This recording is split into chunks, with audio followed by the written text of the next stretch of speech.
It's so great to be here. I'm very pleased. I love that this is BYOC, and I brought my own cup, and it is made of paper, but it looks, it's made of plastic, but it looks like it's made of paper, so don't think I didn't bring a sustainable cup. As was mentioned... This move forward. Okay. Okay.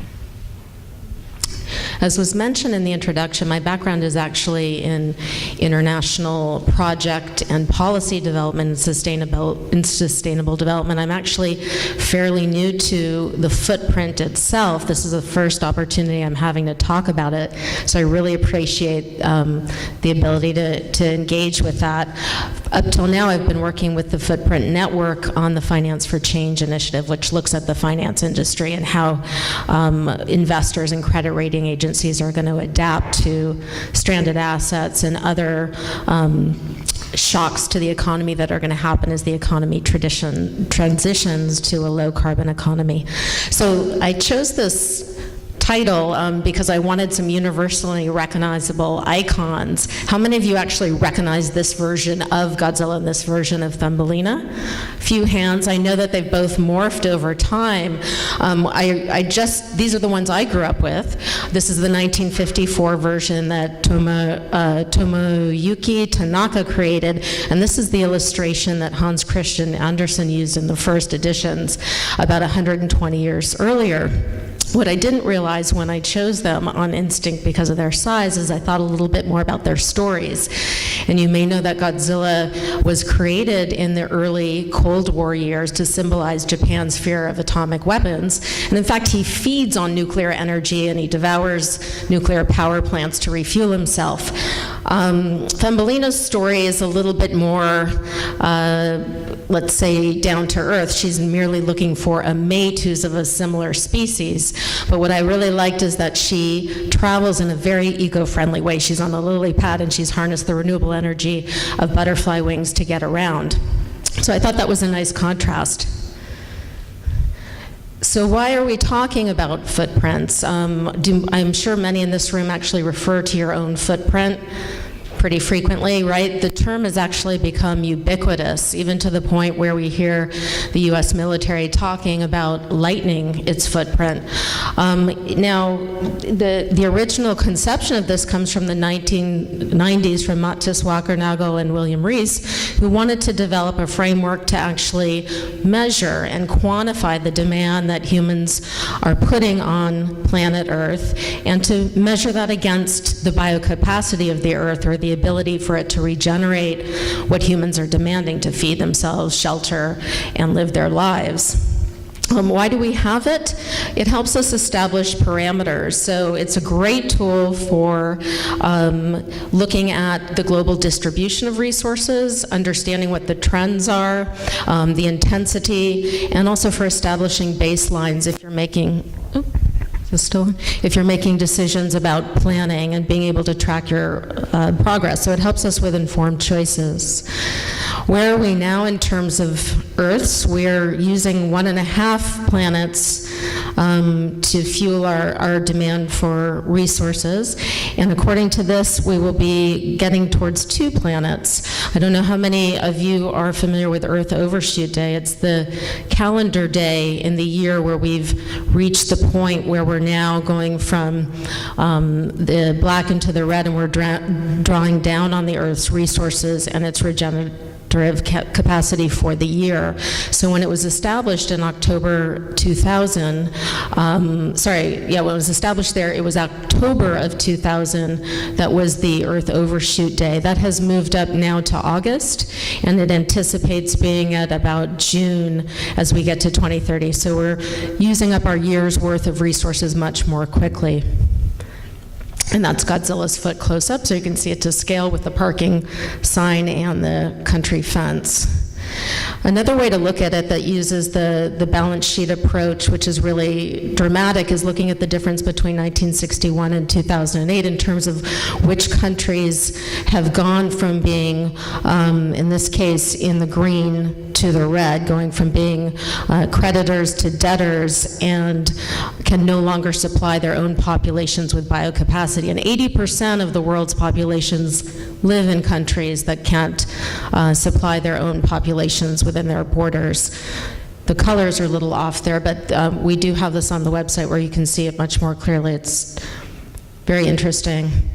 Of course, we're here in America. I'm guessing that most of you are Americans, and U.S. consumption is such a big issue because not only for the fact that we, along with 4 other nations, make up 40% of the global footprint, and we are the largest footprint makers in terms of per capita footprint in the world, which probably doesn't surprise anyone, but a lot of countries still look to us for modeling behavior and for for models of innovation.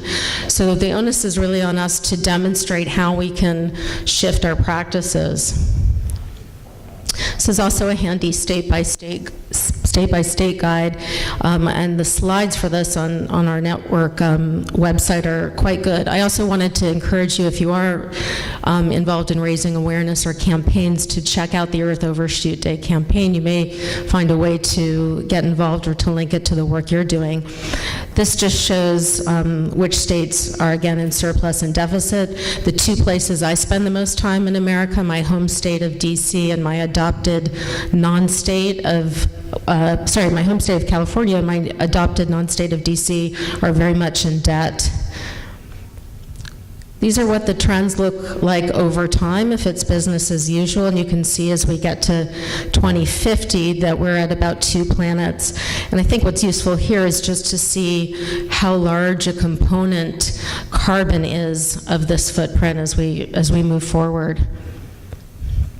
And here's the indication of the 2-degree change for those of you who still, like me, unfortunately use the Fahrenheit system. We're talking about a change of about 56.5 degrees to about 58.8. So it's only maybe 2.5 degree difference, and the parts per million were actually at 407 now, not 393. That's all technical, but it shows you why there's such an emphasis on slight degrees and change. And you can see by the next slide that those degree changes have already influenced how we think of the trajectory. These are recent projections from NASA. The top looks at rainfall, and the very top line shows a scenario where there's been significant action on climate change. The one below it, A2, is business as usual. The same with the bottom. The top is if there's been action, the bottom is not. So you can kind of look to the lower right-hand quadrant to see the worst-case scenario for, or the most dramatic, I should say, for precipitation and for heat.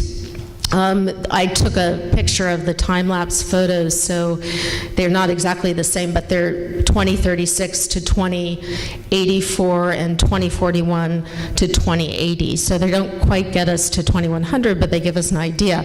And what NASA has found so far through these 87,000 images is that about 30% of the Arctic tundra in northern Canada is greening.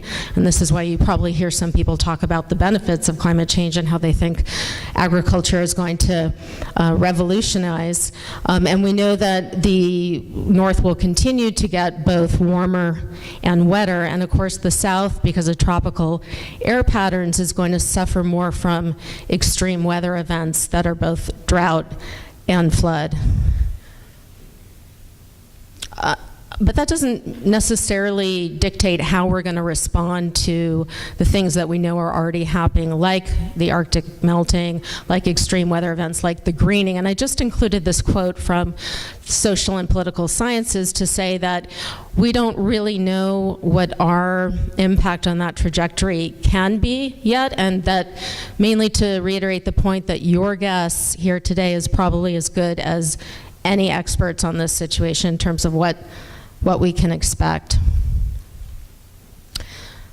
There are so many variables that influence how quickly, and if we can get a little bit closer to Thumbelina-sized footprints. And I just came up with a couple that I thought were pretty important if we kind of zoom out and look at what's going on today. One is the shifting ethos that's been caused by kind of questioning the relationship, I say, between happiness and materialism that's going on all over the world, and it's probably been exacerbated by the recession and the inability to reconcile some key social goals in a lot of economies.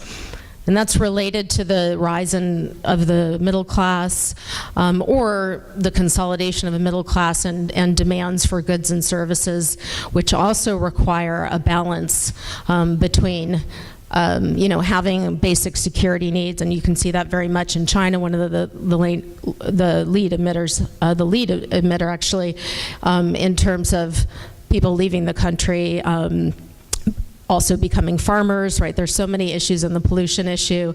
And in the US, of course, we have the jobs issue, and where are these jobs going to come from? So there's a role for the middle class and other classes, of course, to start to redefine the social contract and maybe come up with an element of that is a compact about environment, and what are we willing to give up, and what do we actually need in terms of what we expect from the government.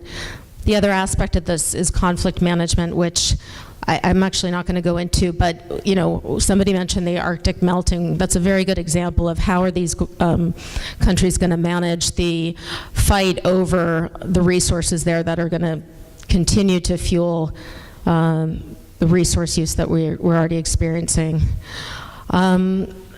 So I like this quote very much from Ellen MacArthur, because I think part of this social contract or social compact that needs to be articulated is about a circular economy. And I don't know about many of you, but when I grew up, it was reduce, reuse, and recycle. And what we found out from the critics is that we were doing the last one, probably 95%, and we weren't even doing that consistently, but we've really forgot about the first two elements.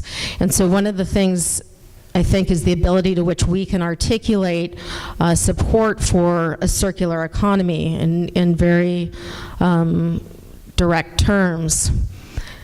And part of that, I think, and this is a really big group, part of the ethos of, for example, participating in the shared economy is to redefine what is a good life and what is a sacrifice. And we see, the political disagreements about this all the time, and especially in America. I think we need a clear voice to say, what is it that we think we can live with and without? The other thing is, how are we going to become conscientious consumers? I think there's a lot of global support. The first statistics came from 60 countries, 30,000 online surveyed, and all across the world. And how are we going to integrate social activism and responsibility into our everyday lives? So the idea of a circular economy really bodes well with what we're seeing for the numbers. So actually, this is my last slide. I don't know if I went as quickly or more slowly than I anticipated, but I wanted to, well, first let me say this is not my idea of what Thumbelina's shoe looks like. I'm sure that in most illustrations, she's barefoot, and if she did have a shoe, it would probably be a little hollowed out acorn tied together with a piece of grass or something. It just so happened the day that I was hiking in the forest and thinking about this presentation, I actually came across this pink boot, so it seemed like it fit very well with the presentation, and I just left it there because I thought the owner might be coming back. Sounds a little bit more like Cinderella than Thumbelina, but I wanted to encourage, based on my own experience, people who are trying to shrink their footprint to be the polite and persistent squeaky wheel, and that means asking a lot of questions wherever you are. I have a good example of that when I went to the 5-year review of the Rio conference at the UN Secretariat in New York. I noticed, this is quite a while ago, I noticed that the UN wasn't recycling at all, and at that time it was producing tremendous amounts of paper. So I wrote an opinion piece in the Earth Times, and that changed the UN practice very quickly.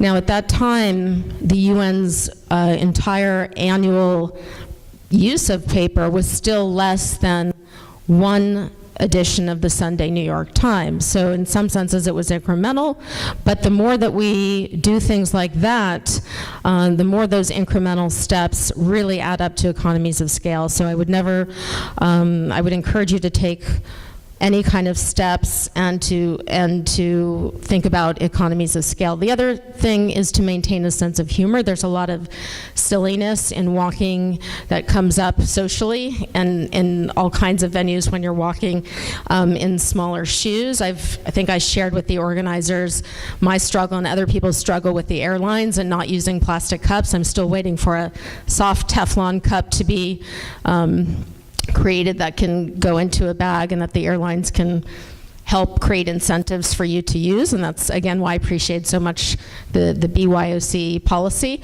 And then finally, to use creativity. Oh, the other thing I want to say about a sense of humor is, interestingly enough, when I looked at the millennial research, the majority of people between 20 and 35 in this country actually identify with all the goals and the mission of so-called environmentalists. They just don't like the label. They don't like being put in a box, and they don't like the connotation they see as antagonistic or polarizing.